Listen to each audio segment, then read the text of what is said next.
8 ವರ್ಷಗಳು. ಹೌದು, ತಾಯಿಯಾಗಿ 8 ವರ್ಷಗಳು ಕಳೆದು 9ನೇ ವರ್ಷ ನಡೀತಾ ಇದೆ. ನನಗೆ 24 ವರ್ಷ ಇದ್ದಾಗ ನಾನು ನನ್ನ ಮೊದಲ ಮಗುವಿಗೆ ಜನ್ಮ ಕೊಟ್ಟೆ. ಆವಾಗ ನನಗೆ ಅನಿಸಿತು, ನಾನು ಕಂಪ್ಲೀಟ್ ಆಗಿ ರೆಡಿ ಆಗಿದ್ದೀನಿ.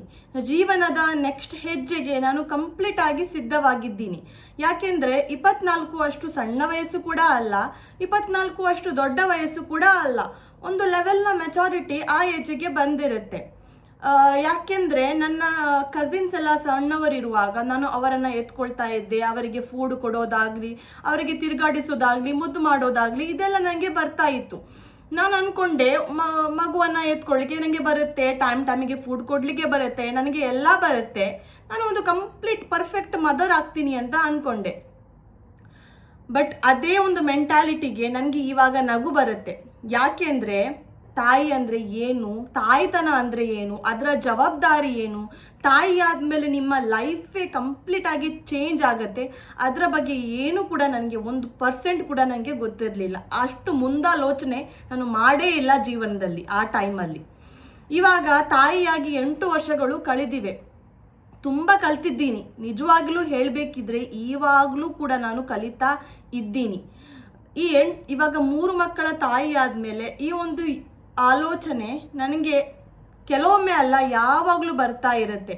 ನಾನು ಒಂದು ತಾಯಿಯಾಗಿ ಕರೆಕ್ಟ್ ರೋಲ್ ಫಾಲೋ ಮಾಡಿದ್ದೀನ, ಒಂದು ತಾಯ್ತನದ ಆ ಒಂದು ರೋಲ್ ಅಥವಾ ಟ್ಯಾಗ್ ಇರುತ್ತೆ, ಅದನ್ನು ಕರೆಕ್ಟಾಗಿ ನಾನು ಮಾಡ್ತಾ ಇದ್ದೀನ, ಸಾಕಷ್ಟು ಮಾಡಿದ್ದೀನ ಮಕ್ಕಳಿಗೋಸ್ಕರ.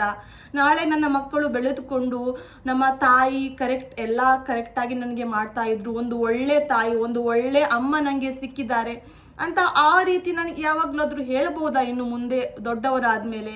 ಯಾಕೆಂದರೆ ತಾಯಿ ಅಂದರೆ ಇವಾಗ ನನಗೆ ಗೊತ್ತಾಗಿದೆ, ಒಂದು ತಾಯಿ ಆದಮೇಲೆ ನನಗೆ ಗೊತ್ತಾಗಿದೆ, ತಾಯಿ ಅಂದರೆ ಕೇವಲ ಒಂದು ತಾಯಿ ಮಕ್ಕಳನ್ನು ನೋಡ್ಕೊಳ್ಳೋದು ಮಾತ್ರ ಅಲ್ಲ. ನೀವು ಟೀಚರ್, ತಾಯಿಯ ಗೈಡ್, ನೀವು ಮಕ್ಕಳ guide, teacher, doctor, helper, friend, ಎಲ್ಲ ರೋಲ್ ಒಟ್ಟಿಗೆ ಬಂದ್ರೇ ಅದನ್ನು ತಾಯಿ ಅಂತ ಹೇಳೋದು. ನನಗೆ ಆಲೋಚನೆ ಬರುತ್ತೆ ಇವಾಗ, ಎಸ್ಪೆಷಲಿ ಇವಾಗ ನೀವು ಸೋಷಿಯಲ್ ಮೀಡಿಯಾದಲ್ಲಿ, ಇವಾಗ ತುಂಬ ಸೋಷಿಯಲ್ ಮೀಡಿಯಾದ ಲೈಫ್ ಇದೆ. ನೀವು ಸೋಷಿಯಲ್ ಮೀಡಿಯಾದಲ್ಲಿ ತುಂಬ ಪೇರೆಂಟ್ ಇನ್ಫ್ಲೂಯೆನ್ಸರನ್ನು, ಮದರ್ ಇನ್ಫ್ಲೂಯೆನ್ಸರನ್ನು ನೋಡ್ತೀರಾ. ಅವರು ಮಕ್ಕಳನ್ನು ಎಷ್ಟು ಪರ್ಫೆಕ್ಟಾಗಿ ಸಂಭಾಲಿಸ್ತಾ ಇದ್ದಾರೆ, ಮಕ್ಕಳಿಗೆ ಒಳ್ಳೆ ಒಳ್ಳೆ ಫುಡ್ ಮಾಡಿ ಕೊಡ್ತಾ ಇದ್ದಾರೆ, ಎಲ್ಲ ಪರ್ಫೆಕ್ಟಾಗಿ ನನಗೆ ಸ್ಕ್ರೀನಲ್ಲಿ ಕಾಣ್ತಾ ಇದೆ. ಆವಾಗ ನಿಮಗೆ ಕೂಡ ಈ ರೀತಿಯ ಫೀಲಿಂಗ್ ಬರ್ಬೋದು, ಆ್ಯಂಡ್ ನನಗೆ ಕೂಡ ಈ ರೀತಿಯ ಫೀಲಿಂಗ್ ಬರುತ್ತೆ.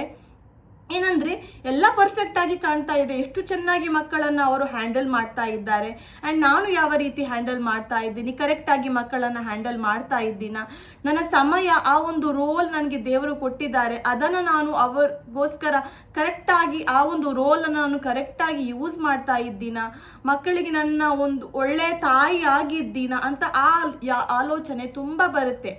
ಜೊತೆಗೆ ಸೋಷಿಯಲ್ ಮೀಡಿಯಾ ಮಾತ್ರ ಅಲ್ಲ, ಈಗಿನ ಲೈಫೇ ಹಾಗೆ, ಎಲ್ಲರೂ ಕಂಪೇರ್ ಮಾಡ್ತೀವಿ.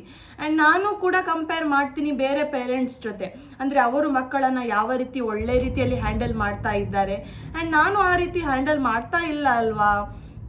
ಹಾಗೆಯೇ ಏನಾದರೂ ಮಗುವಿನ ಮೈಲ್ಸ್ಟೋನು ಕರೆಕ್ಟಾಗಿ ಆ ಟೈಮಿಗೆ ಅಚೀವ್ ಆಗದೇ ಇದ್ದರೆ ನೋಡಿ, ಅವರ ಮಕ್ಕಳ ಮೈಲ್ಸ್ಟೋನ್ ಎಷ್ಟು ಚೆನ್ನಾಗಿ ಅಚೀವ್ ಆಗ್ತಾ ಇದೆ, ಆ್ಯಂಡ್ ನನ್ನ ಮಗುವಿನ ಮೈಲ್ಸ್ಟೋನ್ ಅಚೀವ್ ಆಗ್ತಾ ಇಲ್ಲ, ಅಥವಾ ಮಗುವಿನ ಎಷ್ಟು ಫುಡ್ ಕೊಟ್ಟರೂ ಕೂಡ ಮಗುವಿನ ವೇಟ್ ಗೇನ್ ಆಗ್ತಾ ಇಲ್ಲ, ನಾನು ಕರೆಕ್ಟಾಗಿ ಫುಡ್ ಕೊಡ್ತಾನೇ ಇಲ್ಲ ಕಾಣಬೇಕು, ಹಾಗಾಗಿ ವೇಟ್ ಗೇನ್ ಆಗ್ತಾ ಇಲ್ಲ. ಈ ಎಲ್ಲ ಚಿಂತೆ ಬರ್ತಾ ಇರುತ್ತೆ, ಆ್ಯಂಡ್ ಬಂದು ಒಂದು ದಿನ ತುಂಬ ಗಿಲ್ಟ್ ಫೀಲ್ ಆಗುತ್ತೆ, ಎವ್ರಿ ಡೇ ಒಂದು ರೀತಿಯ ಗಿಲ್ಟ್ ಫೀಲ್ ಆಗುತ್ತೆ. ಆ್ಯಂಡ್ ಇನ್ನೊಂದು ಬರೋದಂದರೆ ಸಹನೆ ಮೇಲೆ. ಯಾಕೆಂದರೆ ಮಕ್ಕಳು ಗೊತ್ತಿದೆ, ಒಂದೇ ಪ್ರಶ್ನೆಯನ್ನು 10-12 ಬಾರಿ ಹೇಳಿ ಒಂದ್ಸಲ ಕಿರಿಕಿರಿ ಆಗಿ ನಾವು ಔಟ್ಬಸ್ಟ್ ಆಗಿಬಿಡ್ತೀವಿ, ಬೈಯೋದು, ಕೆಲವೊಂದು ಸಲ ಒಂದು ಬಾರಿಸ್ತೀವಿ ಕೂಡ.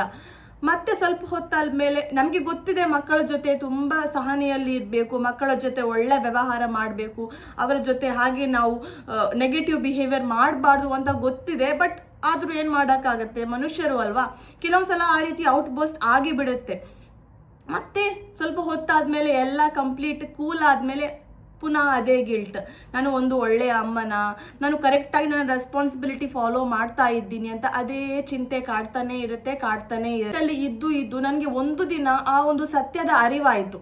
ಅದೇನೆಂದರೆ ನನಗೆ ಈ ರೀತಿ ಯೋಚನೆ ಬರ್ತಾ ಇದೆ, ನಾನು ಹೇಗೆ ನನ್ನ ಮಕ್ಕಳ ಜೊತೆ ಕರೆಕ್ಟಾಗಿ ನಾನು ವ್ಯವಹಾರ ಮಾಡ್ಬೋದು, ಮಕ್ಕಳಿಗೆ ಯಾವ ರೀತಿ ನಾನು ಅವರಿಗೆ ಒಂದು ಒಳ್ಳೆಯ ತಾಯಿಯಾಗಿ ನಾನು ಯಾವ ರೀತಿ ಇಂಪ್ರೂವ್ ಮಾಡಬೇಕು, ಮಕ್ಕಳ ಜೊತೆ ಯಾವ ರೀತಿಯ ಒಳ್ಳೆಯ ವ್ಯವಹಾರ ಬಿಹೇವಿಯರ್ ನಾನು ಹೇಗೆ ಇಂಪ್ರೂವ್ ಮಾಡಬೇಕು, ಮಕ್ಕಳಿಗೆ ಏನೆಲ್ಲ ಹೆಲ್ದಿ ಫುಡ್ ಮಾಡಿ ಕೊಡಿಸ್ಬೇಕು, ಈ ರೀತಿ ನಾನು ಇಂಪ್ರೂವ್ಮೆಂಟ್ ಆಗಲಿಕ್ಕೆ ನಾನು ಟ್ರೈ ಮಾಡ್ತಾ ಇದ್ದೇ ಆದರೆ ನಾನು ಕೆಟ್ಟ ಅಮ್ಮ ಅಲ್ಲ. ಯಾಕೆಂದರೆ ಕೆಟ್ಟ ಅಮ್ಮ ಆಗಿದ್ದರೆ ನನಗೆ ಈ ರೀತಿ ಯೋಚನೆಗೇ ಬರ್ತಾ ಇರಲಿಲ್ಲ, ನನಗೆ ಗಿಲ್ಟ್ ಫೀಲಿಂಗೇ ಆಗ್ತಾ ಇರಲಿಲ್ಲ. ನನಗೆ ಇವಾಗ ಒಂದು ಸಮಾಧಾನ ಇದೆ, ನಾನು ಕೆಟ್ಟ ಅಮ್ಮ ಅಲ್ಲ, ನಾನು ಇಂಪ್ರೂವ್ ಮಾಡಲಿಕ್ಕೆ ಟ್ರೈ ಮಾಡ್ತಾ ಇದ್ದೀನಿ. ಒಂದು ವೇಳೆ ಇದೇ ರೀತಿಯ ನಿಮಗೆ ಆಲೋಚನೆ ಬರ್ತಾ ಇದ್ದರೆ ನೀವು ಏನು ಕೂಡ ನೆಗೆಟಿವ್ ಫೀಲಿಂಗ್ ಇಟ್ಕೊಳ್ಳೋದೇ ಬೇಡ. ಯಾಕೆಂದರೆ ನೀವು ಕೆಟ್ಟ ಅಮ್ಮ ಅಲ್ಲ, ನೀವು ಒಳ್ಳೆಯ ಅಮ್ಮ, ನೀವು ಕಲಿಯುತ್ತಿರುವ ಅಮ್ಮ, ನೀವು ಪ್ರಯತ್ನ ಮಾಡುತ್ತಿರುವ ಅಮ್ಮ. ಅಷ್ಟು ಇದ್ದರೆ ಸಾಕು. ನಾವು ಡೇ ಬೈ ಡೇ ಇಂಪ್ರೂವ್ ಮಾಡಲಿಕ್ಕೆ ಟ್ರೈ ಮಾಡ್ತಾ ಇದ್ದೀವಿ ನಮ್ಮ ಮಕ್ಕಳ ಜೊತೆ. ಹಾಗಾದರೆ ನಾವು ಕೆಟ್ಟ ಅಮ್ಮ ಆಗಲಿಕ್ಕೆ ಸಾಧ್ಯನೇ ಇಲ್ಲ. ಸೊ ಈ ರೀತಿಯ ಫೀಲಿಂಗ್ ನಿಮಗೆ ಕೂಡ ಬರ್ತಾ ಇದ್ರೆ ನನಗೆ ಕಮೆಂಟ್ ಸೆಕ್ಷನಲ್ಲಿ ಖಂಡಿತ ತಿಳಿಸಿ. ಯಾಕೆಂದರೆ ನಾನು ಒಬ್ಬಳೇ ಅಲ್ಲ ಅಂತ ಅನ್ಕೋತೀನಿ.